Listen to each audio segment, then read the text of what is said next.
And it looks like we are live. So, welcome everyone to this live stream, and to those of you catching the replay, I'm very glad to introduce our guest for today. He is Dr. Gordon Nicol. Dr. Nicol completed his PhD at the University of Calgary. His thesis was entitled "The Theme of Tampering with the Earlier Scriptures in Early Commentaries on the Quran." He's the author of numerous articles, essays, and books. He's lectured around the world and has served as the director of the Center for Islamic Studies at the South Asia Institute of Advanced Christian Studies. Quite a mouthful there. Dr. Nicol, welcome. I'm very glad to have you. Great to be here with you and your listeners. So you've spent a lot of time on today's topic. Your 2004 dissertation was called "The Theme of Tampering with Early Scriptures and Early Commentaries on the Quran." In 2010, Brill published your "Narratives of Tampering in the Earliest Commentaries on the Quran." And then in 2016, your monograph, "The Gentle Answer to the Muslim Accusation of Biblical Falsification," was published. So this is obviously something that has captured your interest and held it for quite some time. So could you start us off with just telling us what it is that interests you about this topic? Well, initially it was the experience of having Muslim friends who would say this quite straightforwardly to me, that the Bible is corrupt or falsified or abrogated, these kinds of statements. And I began to want to get to the bottom of that, to be able to read what the Arabic says in the Quran and to know exactly what's going on there. So that's what I did. I took 25 or so verses from the Quran that Muslims often use to back up an accusation of falsification of the Bible, and trace that through early commentaries, starting with Muqatil ibn Sulaiman in the 8th century up to At-Tabari in the 9th century.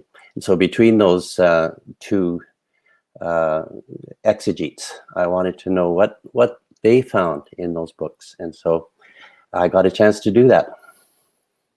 And you were going through these commentaries in the original Arabic? That's right, yeah. Okay. They actually, Muqatil hadn't been translated at all by that point. So it was a fresh area, fresh field for study. It was great. Excellent. So why focus so much on Muqatil and Al-Tabari? Well, Muqatil gives us a chance to see what some of the earliest Muslims understood about the verses in the Quran, about tampering, sometimes translated distort or alter or change. I call it tampering because in the end it has a range of meanings. But and then for Tabari, he ended a period of the earliest study of the Quran, and he brought in then many different points of view on all of these questions, and he lists them and attribute them to earlier exegetes. And so it was a nice sort of parenthesis of a period when scholars in early Islam were writing out how they understood the meanings. So Tabari gives you diversity, and then Muqatil's early commentary, if there is development in these allegations of falsification, Muqatil possibly would enable you to detect that because you're at such an early stage of exegesis with his work. That's the earliest surviving tafsir we have. Is that correct? That's right. That's the earliest complete extant or surviving commentary. It gives us a window into that early period, which is very important. It's about the same period that the Sirah of Ibn Ishaq was written. So these are foundational writings, and so it was great. Muqatil, as you're mentioning, was more univocal. He would say it's just this way. For example, which was the son of Abraham that he was prepared to sacrifice? Muqatil says it was Ishaq. What's the question? And then Tabari, after now almost 300 years, said there's a lot of difference among the exegetes on this. They don't agree. Here's 8 or 10 that say it was Ishmael, and here's 8 or 10 that say it was Isaac. And then Tabari would give his own judgment on that, and he'd say it's actually Ishaq. So this is at the 300-year mark. This is an exciting area. Before certain doctrinal commitments were made, for example, about the inimitability of the Quran, ijaz, or things like, see, at that point, they just weren't talking about things that later became a dogma for people like Ibn Kathir. And so it's exciting to get that sort of fresh air of the first centuries of Islam. Isaac and Ishmael is an interesting example because now for, I would say, the vast majority of popular Muslims, it was Ishmael in Genesis 22. So there's a 180 from Makatul who said that it was Isaac. That's very interesting. I know Reuven Firestone has assembled a number of names of Muslim commentators over the centuries, and it seems like it's pretty much fairly split between the two. But it's interesting that Makatul just flatly said that it was Isaac.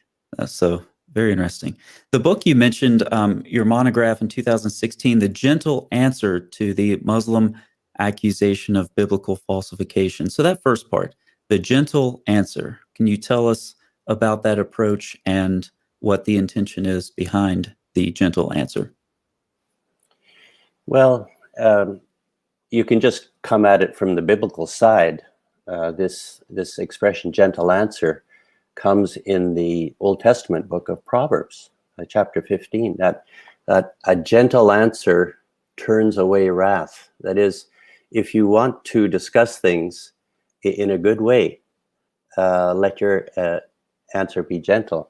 But in the New Testament, in 1 Peter 3, verse 15, there's an instruction to, when you give an answer, give it with gentleness and respect. And so there are matters that need to be answered, that need to be discussed. They're important. They're issues of truth. They're truth claims that either are true or not. And yet when we talk together, there should be a commitment to listening to each other, respecting each other, thinking through what the other says, and also stating what we believe in straightforward and friendly ways. We know examples of debate and discussion that get a little bit too noisy and a little bit too personal. It would be good if we could steer away from that into ways of talking about controversial issues that allow people to talk together and express what's on their heart and mind.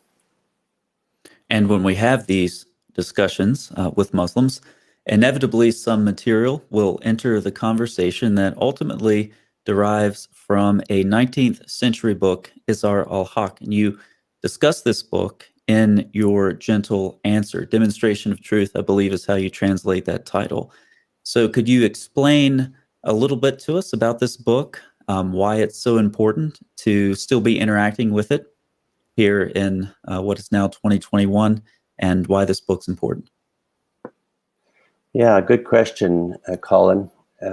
In certain parts of the world, this book still circulates.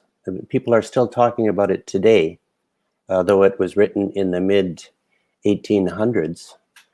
And they're using it for really to sort of hit Christians over the head. It's a book that was actually very clever. You have to give it credit where credit is due.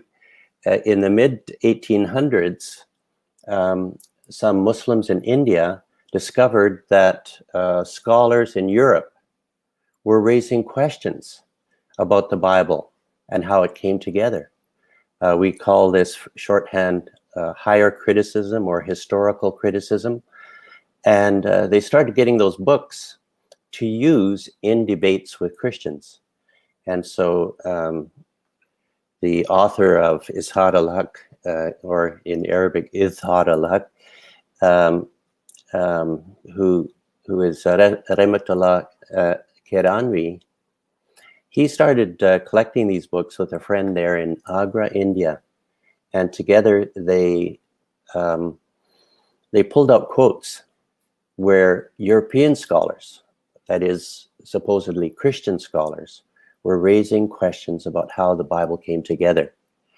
And so in his book, he used this material, and since then, many Muslims have enjoyed using that. It's been over 150 years now, and it's still being used.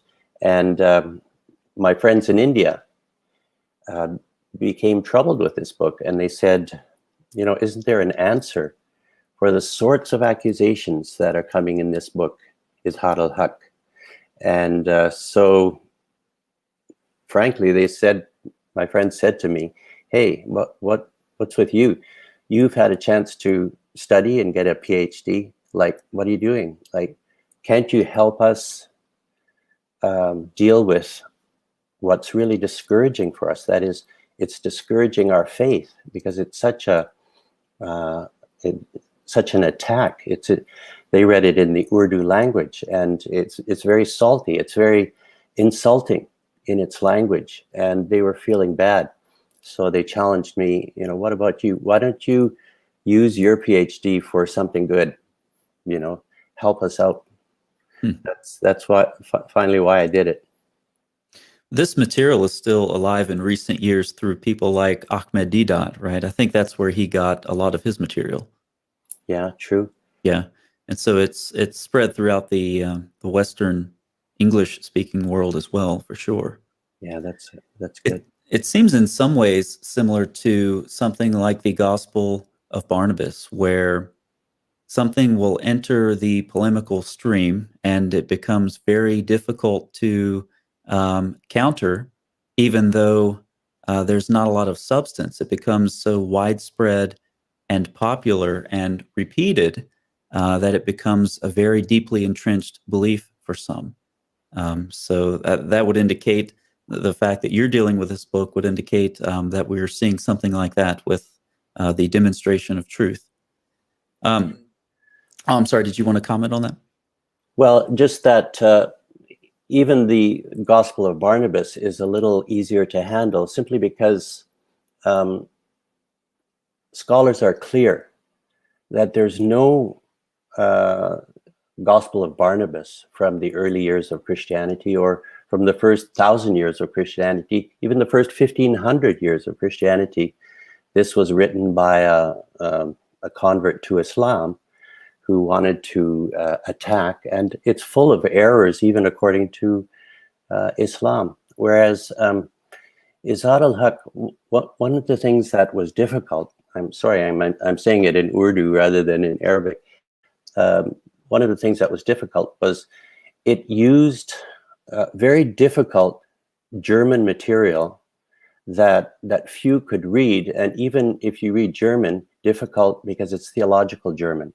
And so how do you sort of try to unpack it and take it apart in order to answer it? This is a difficulty that comes along with Izhar al-Haq. Interesting. Yeah, I've noticed that difficulty with German. Lots of people fluent in German have difficulty with academic German. Interesting. I can only imagine what that would look like in Urdu. So let's turn now to the Quran, Torah, and Gospel. And this may seem like an obvious question, but I'd still like to get it out of the way. Up until the 7th century, the traditional date the Quran was revealed, what do people mean when they say Torah and Gospel? Yeah, it's a great question. In Quranic terms, it's not always clear. As you know, and your listeners know, these names come up in the Quran, Torah, Injil, and Zabur. And so people have understood those as parts of the Bible, either the books of Moses, as we call them, the first 5 books of the Old Testament, or the Pentateuch, some say. The gospel, it wasn't clear because it's singular, whereas we have 4 gospel accounts, and Zabur was to be the Psalms. And so what the concept was, the language of the Quran is, for example, on Injil, was that Allah sent down or sent upon Isa this book called the Injil. So there's a problem there in that, the true Injil, the true gospel, the 4 gospel accounts, aren't a book that Allah sent down on Jesus, but are rather 4 witnesses to his life. It's about his life, his death, his resurrection. And so what it means for Muslims often is that, and this comes into the polemic,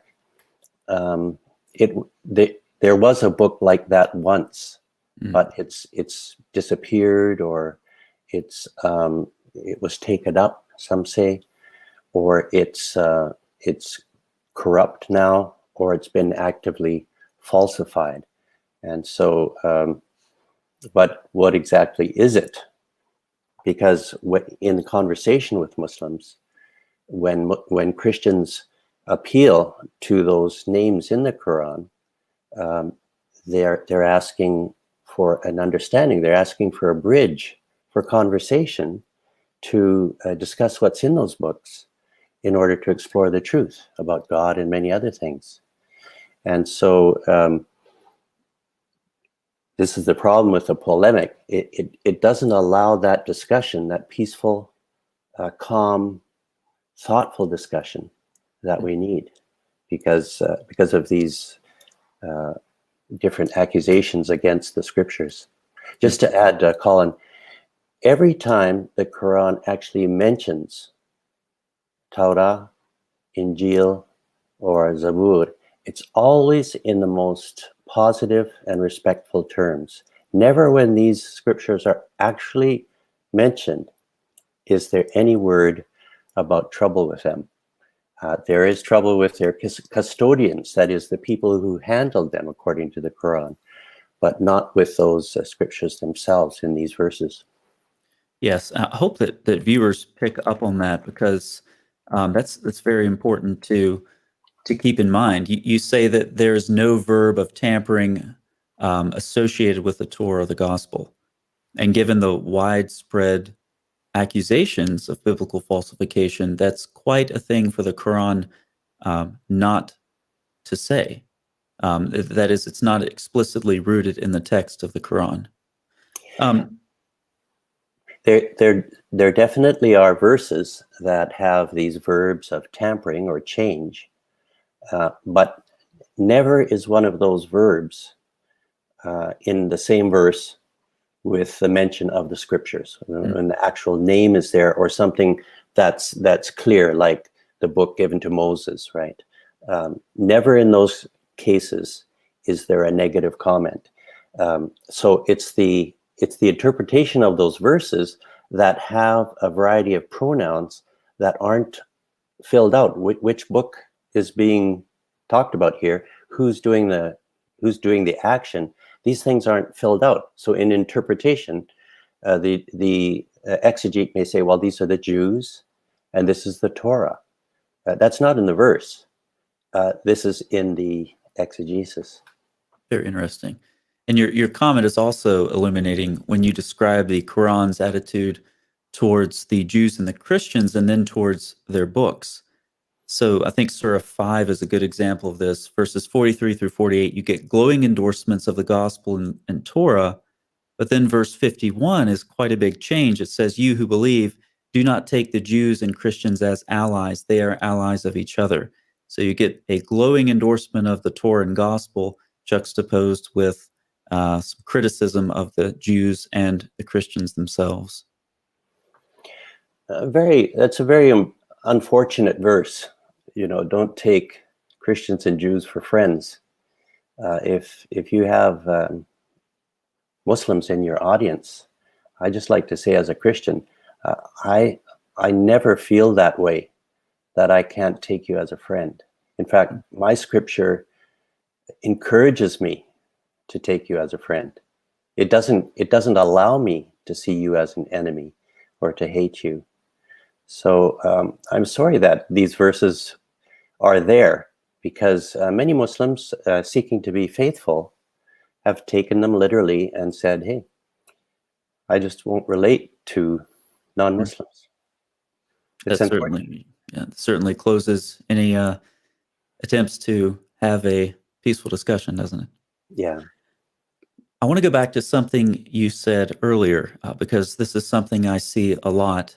Um, a response to what the Torah and Gospel are in the Quran is, we could put it as maybe a historical phantom. They appeared at one point, and then they're gone. We don't know where they went, but whatever the Quran is talking about, the Torah and the Gospel are no longer here. So whatever the Quran is affirming, it's not the Torah and the Gospel that Christians and Jews know of.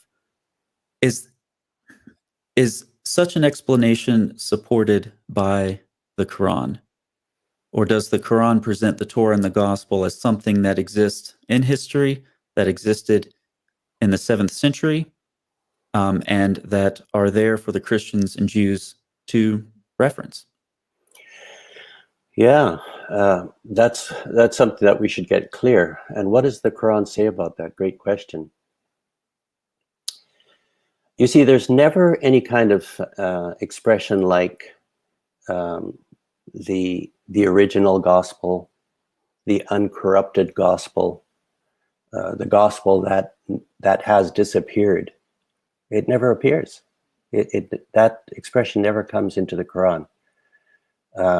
The mention of those words is always positive, and there's a feeling in some verses that if you want to know the truth of what's going on with this preaching or discussion, ask those who recited before you.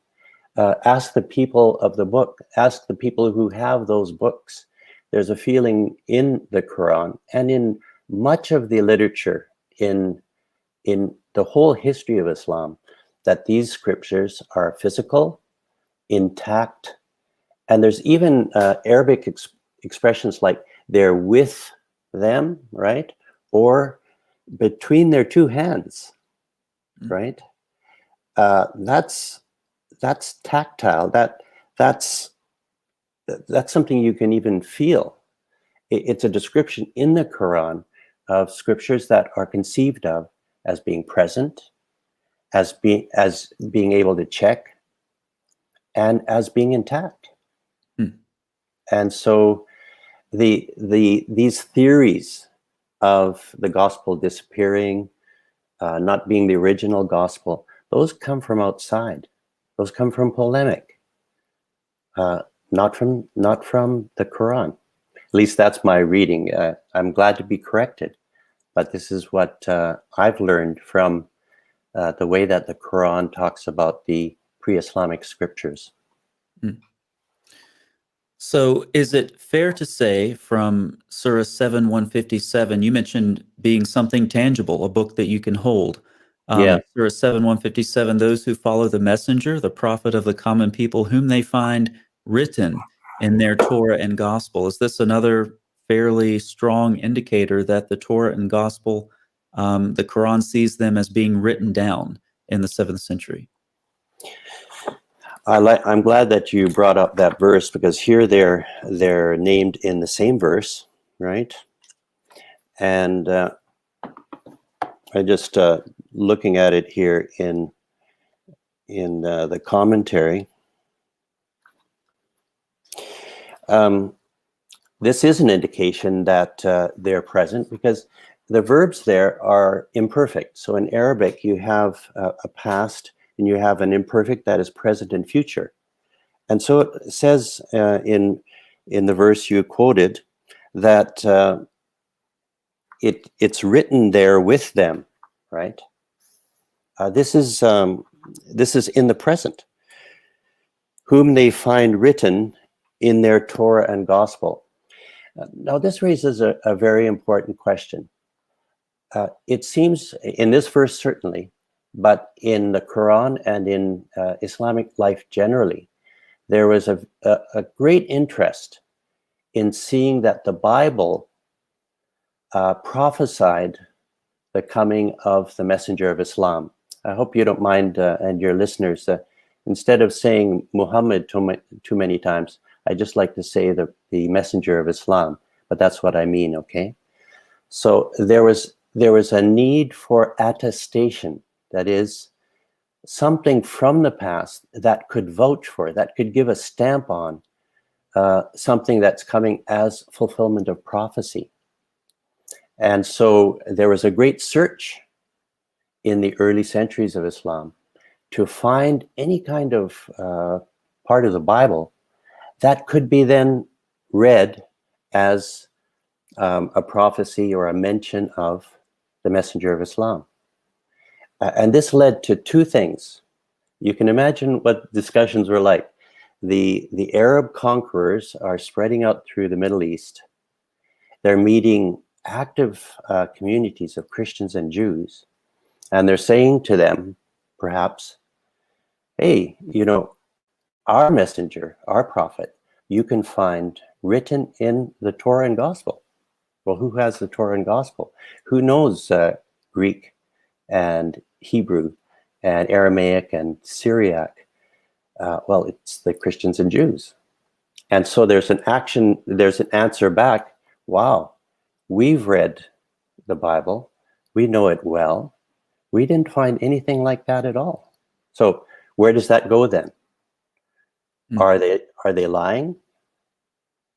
Or is it true? And if it's true, then what's the next step? And this comes in many of the commentaries and much of the polemic of the first centuries. If it's not there, right? Because the Muslim preacher can't read Hebrew or Greek to see. If it's not there, you must have taken it out. Mm-hmm. You must have taken it out. So this is, I think, how some discussions actually went from conqueror to the conquered in many parts of the Middle East in the early centuries of Islam. And when we're looking at verses, I'm not sure why. When we're looking at verses like 7:157, with the Torah and the Gospel, just to return to the historical question, the Quran's conception of the Torah and Gospel is something that's there. It's between their hands. It's enduring. When you look at the commentators, like Muqatil and Al-Tabari, when they see Torah and Gospel in the Quran, are they imagining a written book? Are they imagining the written scriptures of the Jews and the Christians? Or do they appeal to something that was there at some point that vanished, like perhaps we hear from modern Muslims? Good question. Muqatil and a few others, their way of interpreting the Quran was to tell stories. We call it a narrative kind of exegesis. It's much easier to read, for one thing, if your Arabic isn't really strong, but it's more interesting. It's about people interacting, and the scene is often the messenger of Islam and the leaders of the Jews in Medina. The Sirah has a big section of this encounter of the messenger with the Jews of Medina. And I'll give you an example. This is the interpretation which most of the commentaries give on Maida 541. 541 is the last of 4 verses that use the Arabic verb harrafa, which makes the verbal noun tahrif. And so what's the meaning of this verse, says Muqatil and many others. Tabari tells this story probably 5 times in different versions. It's that there were a couple that had committed adultery in the Jewish community. And so the leaders brought them to the Messenger of Islam for a ruling. What should we do with them? Hoping for a not very difficult punishment. And so the Messenger of Islam went to the Jewish study center in town, called out the one who knows the Torah better than anyone else, and said to a fellow named Ibn Surya, now you tell me, isn't the punishment for adultery in the Torah stoning? And Ibn Surya says, yeah, it is. And he says, we wouldn't like to tell you that, but that's what it is. And one of the stories, one of the versions of the story in the Sirah is that the book was actually there. A physical book was in the scene, right? And one of the rabbis put his arm on top of the book so that they wouldn't see the so-called verse of stoning, right? And a convert to Islam named Abdullah ibn Salam came and knocked that arm off, and there the verse was. Now, what does this story say? It doesn't say that there was no book. The book was there. And it doesn't say that the book was corrupt, because the verse was there. It was a matter of concealing. And in the verses of the Quran that tell about dodgy or questionable treatment of the Torah by Jews, in those verses,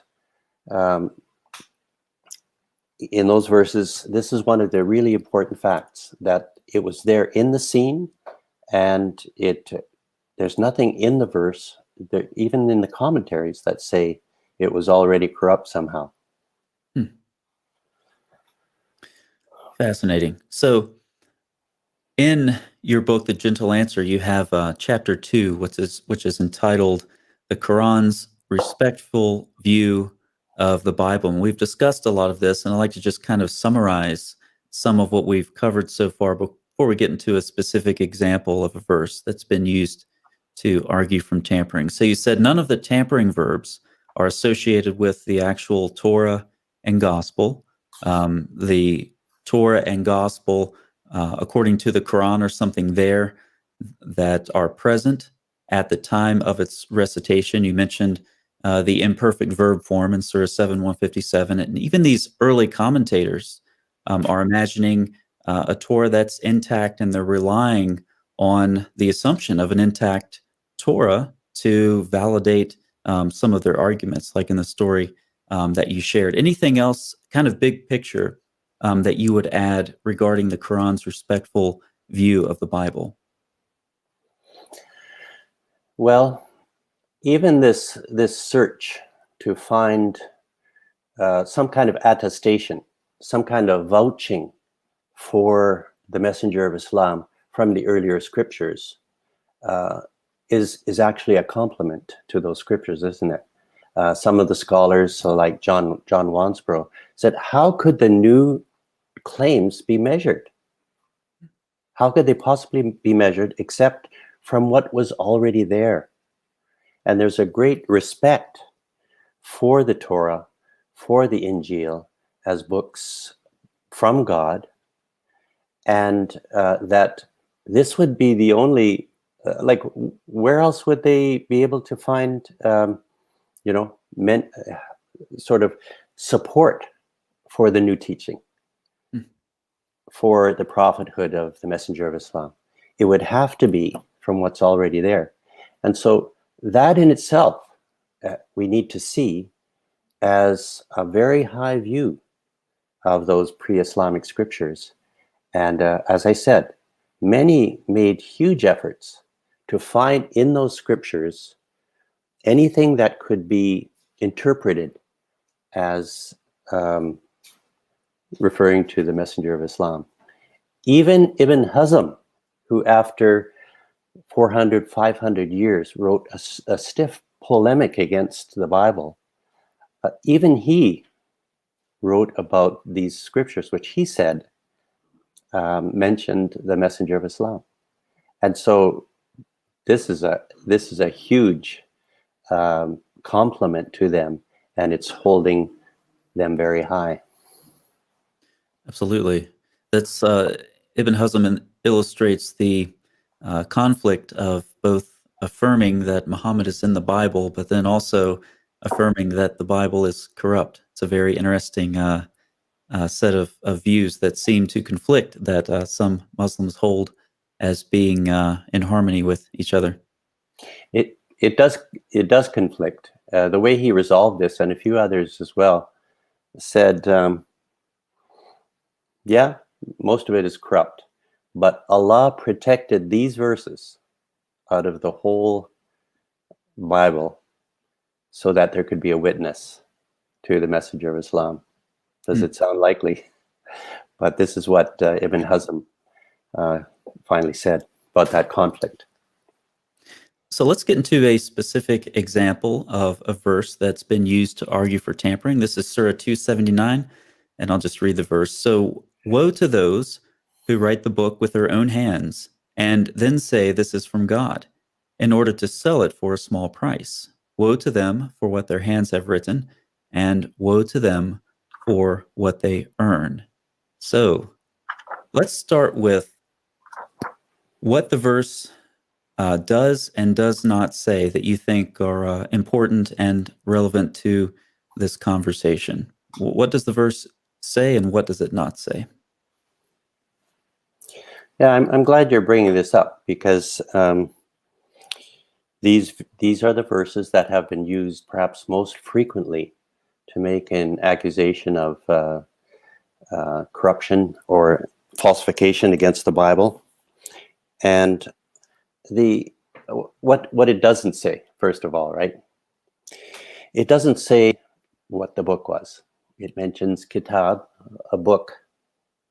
It doesn't mention who the actors are, right? There's no Jews mentioned here. It's at the end of a long story about the children of Israel, before verse 75. So one could say, well, it still means that, but it's not in the verse. So the commentators said these are the Jews. They're the ones that that made that very clear for the reader, right? So that's what it doesn't say. It says they write the book with their hands, and woe to them. So which book is this? And of course, the commentators, most or many of them said, this is the Torah. These are the Jews. Writing things in the Torah, writing their own Torah, in order to have their own opinions or their own legal rulings. Sometimes people say in their own book and call it the Torah.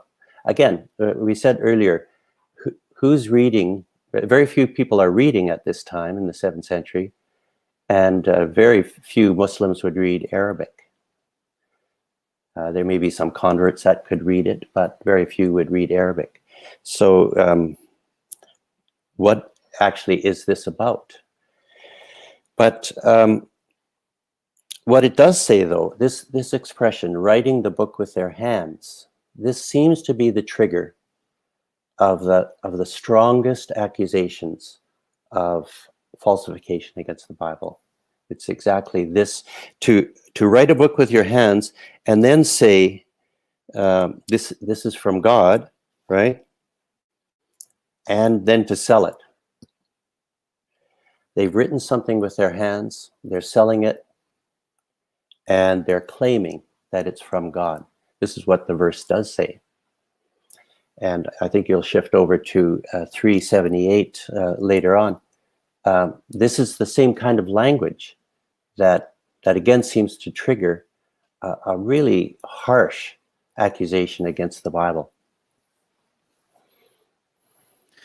And so when you looked at Muqatil and Al-Tabari, is it possible to summarize their exegesis of this verse? Certainly, yeah. So that comes in Narratives of Tampering, where I detailed, and you're right, exactly what it says is important. It's not, Colin, it's not a general statement against all the things in the Bible that Muslims perhaps don't believe, right? It's not about Son of God, right? It's not about the death of Jesus. It's about the messenger of Islam. So both Muqatil and Tabri say it's the Jews of Medina. It's the messenger of Islam talking with them. It's the Torah. And what they're changing, or what they're tampering with, however that's understood, what they're tampering with is the alleged description of the messenger of Islam in the Torah. This is important because when we want to come to terms with this accusation, and it's been the biggest accusation, it's been the biggest polemical point in the history of Islam with Christians, we need to know what these early books are saying. And they're saying the problem was about the messenger of Islam. The Jews didn't want to acknowledge him, didn't want to accept him, didn't want to affirm him. And so they wanted to change a description, an alleged description that was there in the Torah before the messenger of Islam appeared. But when he appeared, the Jews saw that this man was not from Isaac, he was from Ishmael. And so they strove to change what was in the Torah about him. And some say they erased, some say they changed or tampered with. This is, it seems to me, where the harsh physical accusation starts. It's not about any teaching in general or any Christian belief in general. It's about mainly that idea that an alleged description of the messengers of Islam was somehow tampered with. So it's no longer there to be read clearly and to prove that the messenger of Islam is a true prophet and that his recitations come from God. So this reflects perhaps something you said earlier, this very early primitive stage in polemic when the question is the messenger of Islam in the Torah and gospel? As the Islamic empire expands, increasingly the answer becomes no. And so the commentators use Surah 279 to fit this very specific problem of where is Muhammad in the prior scriptures. So it looks like a very primitive early stage in the polemic when the question is specifically about the messenger of Islam. Whereas now this has expanded to wholesale falsification when many people look now at verses like Surah 279 and 378. So there's been some development then, certainly. That's right. At this early stage of Quranic commentary, there are indeed accusations of falsification. There's no doubt about it. But they concern that one thing. Some may say the commandment of stoning.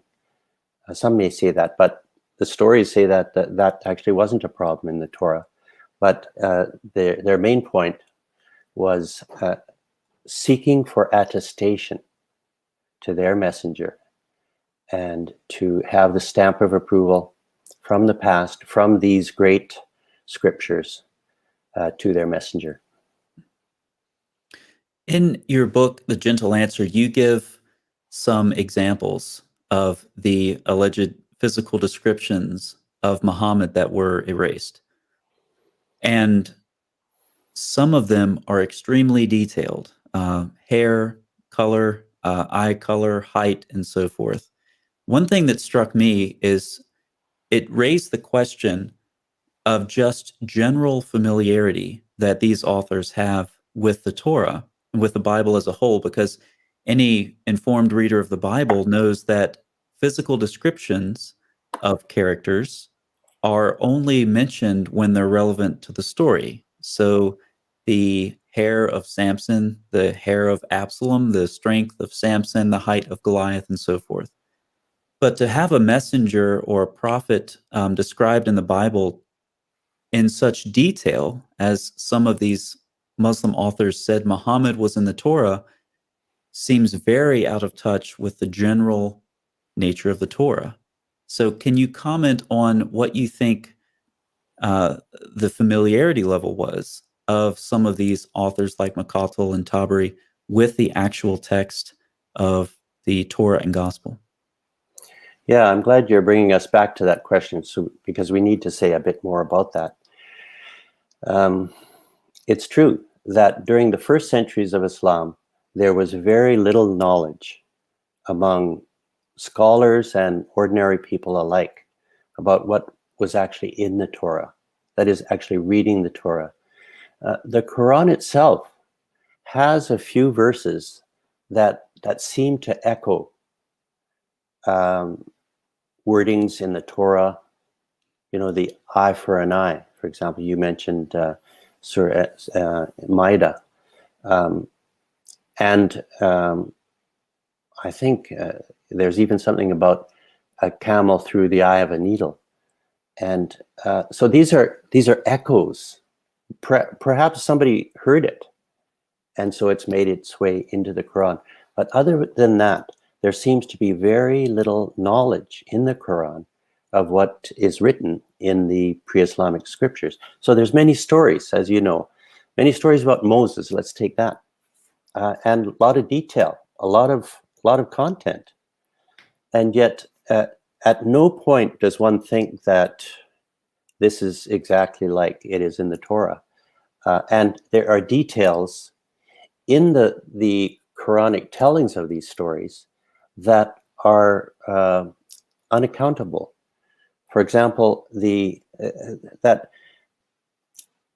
with the golden calf and the worship of the golden calf, and Moses comes back and talks to the people and said, "Why did you do what you did?"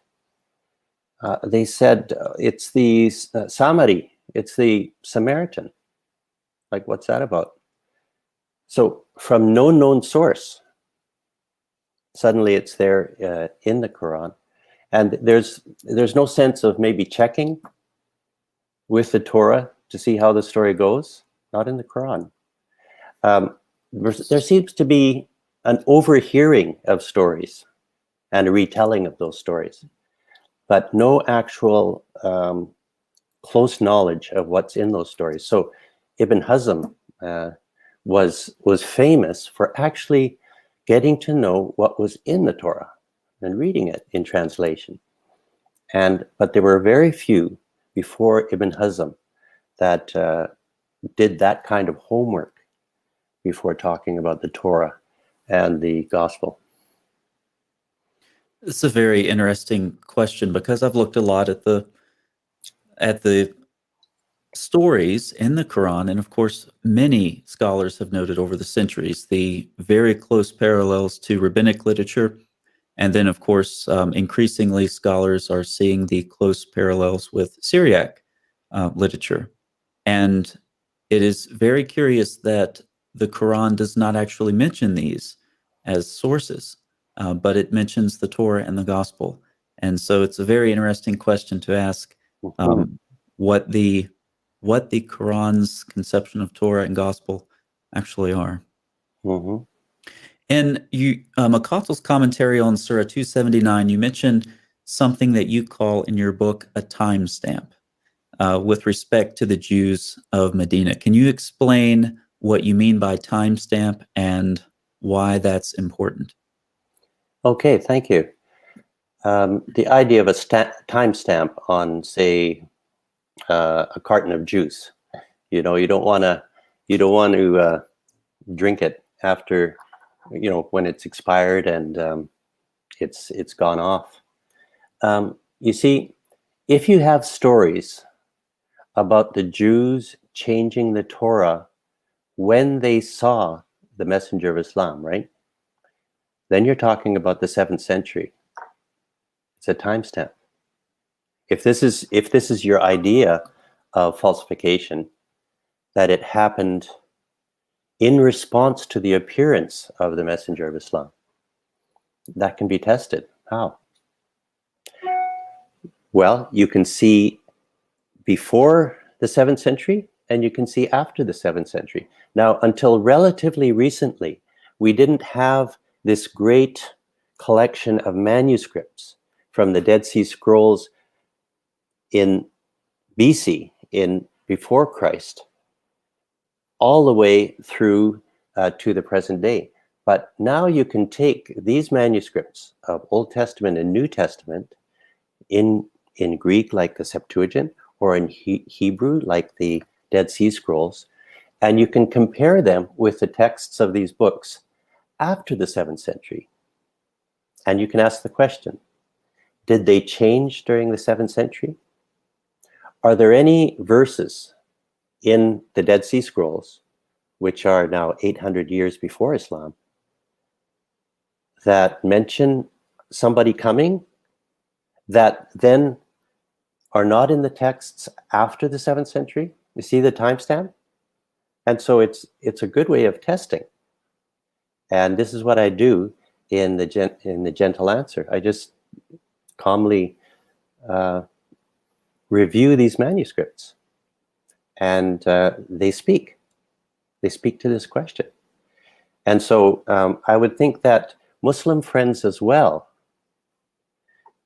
if this is an accusation that you like to make, why not check whether it has actually any grounds? We're talking now about history, about science, about physical things, manuscripts, wordings. These are all things we share, whether Quranic manuscripts or biblical manuscripts. It's not a biased, or, it's anyone can operate in that territory in a scholarly way.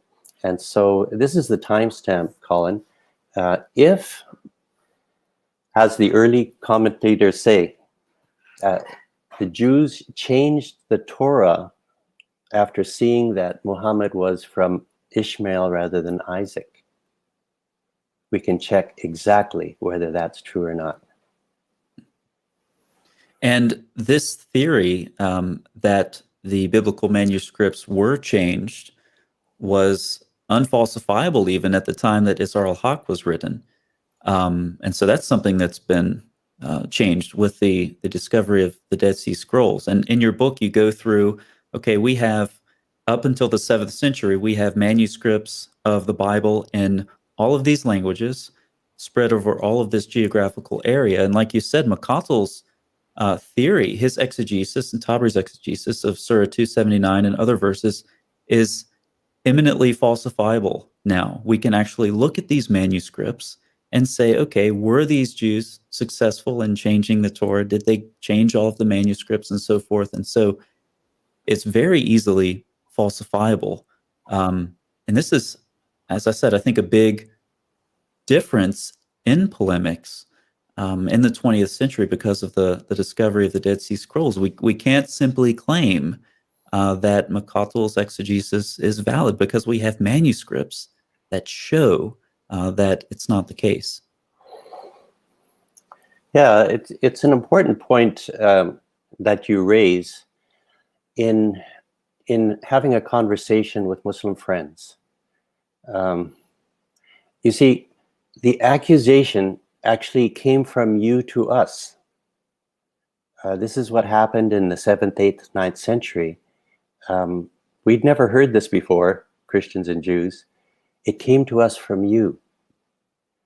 And we're simply trying to answer that in a way that's friendly and looks for conversation, looks for friendship. It's not, okay, now we have these new facts, we're going to beat you over the head.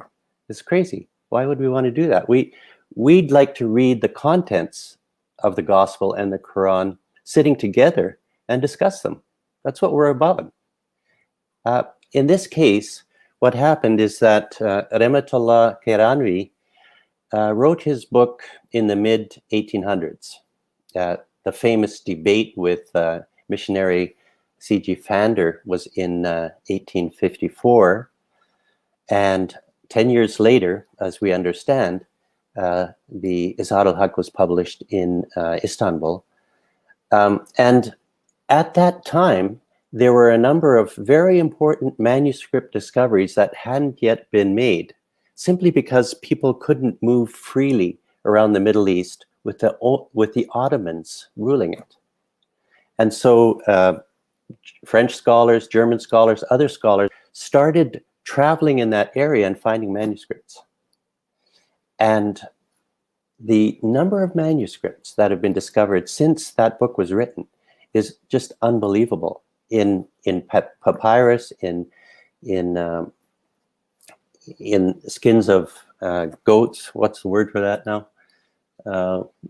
Parchment. And that's what I based this timestamp idea on. And so, you know, the Sinaiticus Codex was discovered after. And suddenly scholars had so many biblical manuscripts that they could use to check exactly what we're talking about. Was there a change? What is the best reading? How can textual criticism, to take manuscripts that show differences and to use them to determine the original wording. You know, this is all since the time of Rahmatullah. But this is something that Muslims and Christians share, Colin. It's we scholars can read, can look into both biblical manuscripts and Quranic manuscripts, and there's some huge discoveries of Quranic manuscripts in the past few decades as well, right? This is, friends, this isn't something where we oppose each other. This is something that we can share as we search for the truth. And then we can have a conversation on our scriptures that the present polemic doesn't allow, because we're saying it's all corrupt and falsified, and we can't use it. No, we can use it, and we should. You give a list of false assumptions in a gentle answer, and I want to bring one up as we wind things down and get your response to it. This is one I hear a lot. You list a false assumption. If biblical accounts tell of the sin of the prophets, the Bible must be corrupt or falsified. I hear this very frequently. Lot would be a good example. What happened with Lot and his daughters in Genesis 19. So what are your thoughts on that false assumption? Yeah, the assumption is based on the teaching or the doctrine or dogma that prophets don't sin. Now, when did this develop? There's been some very good studies of this in the history of Islam. And we understand it was in the 3rd century of Islam, so 200, 300 years down the road, that the scholars of Islam developed this doctrine that prophets don't sin. But is it so? So if we, as you said, Colin, if we look in the Old Testament, read about Lot and Noah and Moses and David, we find stories that show them sinning. And the Torah and the Old Testament are very straightforward about this. They sinned. They did terrible things and they needed to repent. This is simply what is written in the oldest accounts about these characters that we have, going back to the Dead Sea Scrolls of now 2,200 years ago. These are the stories. So what about the Quran? Does the Quran support this dogma? Well, in many of the stories in the Quran, from Abraham on through, the Quran has these characters asking forgiveness. Now, if you ask forgiveness, does that mean you're sinless? No. In many of these stories, what they did is clear. In other cases, what they did is not clear, like with David. David doesn't give, the Quran doesn't give a very clear story for David about this. But it still says he asked forgiveness. So is this dogma, is this teaching that developed, say scholars, perhaps 200 or 300 years down the line, is this doctrine true? And according to the Bible and according to the Quran, it is not true. Except for one. The Bible says that Jesus was without sin. And it says it very clearly. In fact, Jesus, it quotes Jesus saying, if any of you finds that I'm sinning, and you can prove it, like, do it. I'm here. And so the teaching of the gospel is indeed this teaching that he did not sin. That's why we say this was the perfect sacrifice for the sins of the world. The only one who had no sin took on our sin and died in our place, taking the punishment that we should have. And so this discussion, Colin, really is a good discussion for us to have because it leads to many truths. And it leads to the truth of the gospel about a perfect, sinless, like a lamb without blemish, a perfect, sinless person taking on our sin and dying in our place. So it's a good topic, isn't it, Colin? It is. And if we want to introduce Muslims to that gospel story, we would want them to read the Gospels. As we wind things down, could you tell us why Muslims should accept the biblical portrayal of Jesus against the Quranic portrayal of Jesus? Certainly. Let's take one aspect of the story of Jesus to discuss, because for us it's perhaps the most important, and that is, did he die or not? Did he die or not? Now, the understanding of many of you listening is that he in fact didn't die. And, I respect you giving so much importance to truth that you'll make the best case that you can for what you believe about this. But there's more than just our opinions on this. Let's start with the Quran. The Quran mentions the death of Jesus, just mentions it in 3 verses. And in those 3 verses is tremendous amount of confusion. It's not at all clear what they mean. And the Arabic itself is almost impossible to translate. Like the expression, shubaha lahum, or mutawafika. These are expressions in those verses that are tough Arabic.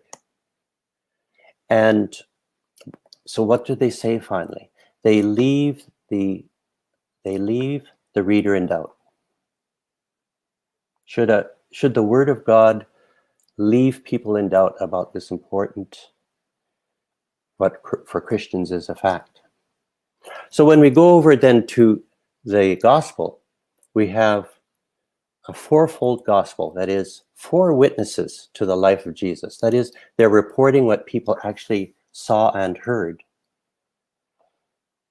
You have 4 accounts that work together to form the basis of a fact. And if you're inclined not to believe them, what do others say? So there are non-Christians in the area who also report the death of Jesus. That would take Colin some time to talk about. But you're looking at the witness of Scripture, the Injil, which is the good news about Jesus, and you're looking at any other witnesses because the history of this event is important. This, according to the gospel, this is how God shows his love to the world. So without that, how can you know? Without that, there's no actual event in history that shows you his love. He loved the world, God loved the world so much that he gave his son, right? And so when we talk about love, we're talking about something that took place in history, so we can be assured that he loves us and that we too will rise as Jesus rose from the dead at the end of time. In this, the love of God was made manifest among us, that God sent his only Son into the world. And so, Muslims, if you miss out on the Son and what happened with Christ, then you miss out on the manifestation of the love of God. Dr. Nickel, I've gotten some emails as we close saying, should I get this? And this is the Quran with Christian Commentary, a guide to understanding the scripture of Islam. And my answer is yes, you should get it. It's a great resource. I reference it. And before we go, I'd just like you to introduce our viewers to your commentary. And I'll probably have to have you back sometime later on to talk about this more. But could you introduce our listeners to your Quran with Christian Commentary? Sure. A few years ago, a publishing company gave me this opportunity to write as a Christian on the verses of the Quran.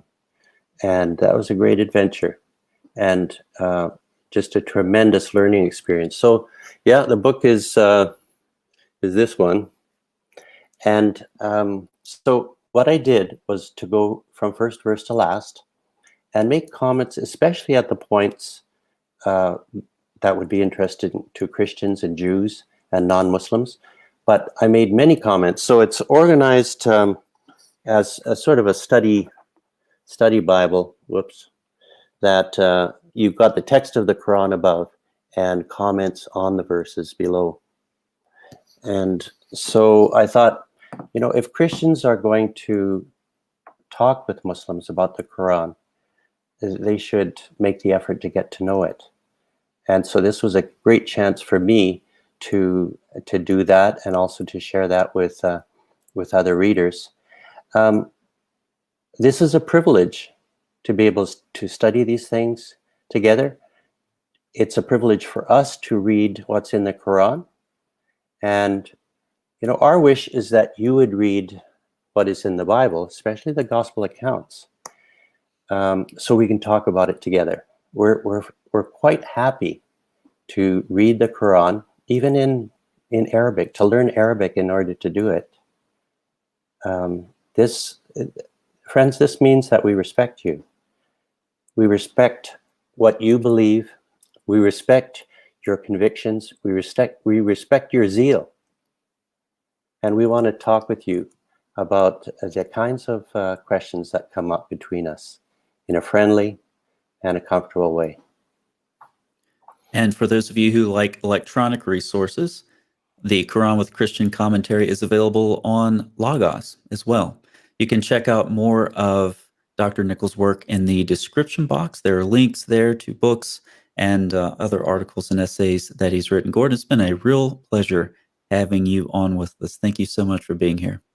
It's been great to be here with you. I know you have a really great number of subscribers and people that check out your videos. And thanks for inviting me to share with you and with them.